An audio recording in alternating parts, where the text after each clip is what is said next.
عورت اعتکاف میں بیٹھی ہوئی ہے اور ظاہر ہے کہ اس کا جو وضو خانہ ہوتا ہے، جو باتھ روم ہوتا ہے، وہ اس کی مسجد بیت کے اندر نہیں ہوتا، اس لیے کہ عورت نے مسجد بیت کے اندر اعتکاف کرنا ہوتا ہے، وہ جگہ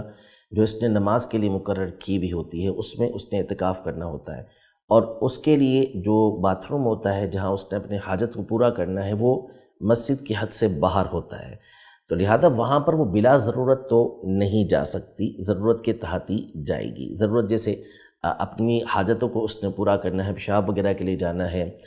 اسی طرح اگر اس کا وضو نہیں ہے اور جس جگہ وہ بیٹھی ہے وہاں پر وضو کرنا اس کے لیے ممکن نہیں ہے، جیسے مثال کے طور پر ممکن یوں ہو سکتا ہے کہ وہاں اس نے کوئی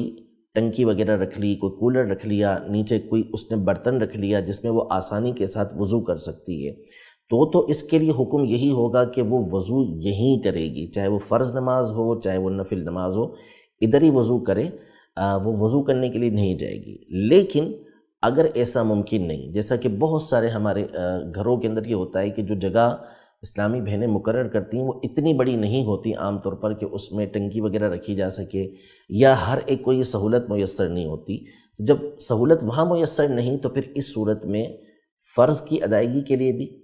نفل کی ادائیگی کے لیے بھی قرآن مجید فرقان حمید کی تلاوت کرنی ہے جس کے لیے قرآن کو چھونا پڑے گا، تو اس کی ادائیگی کے لیے بھی وہ وضو کرنے کے لیے جا سکتی ہے، اس کی اسے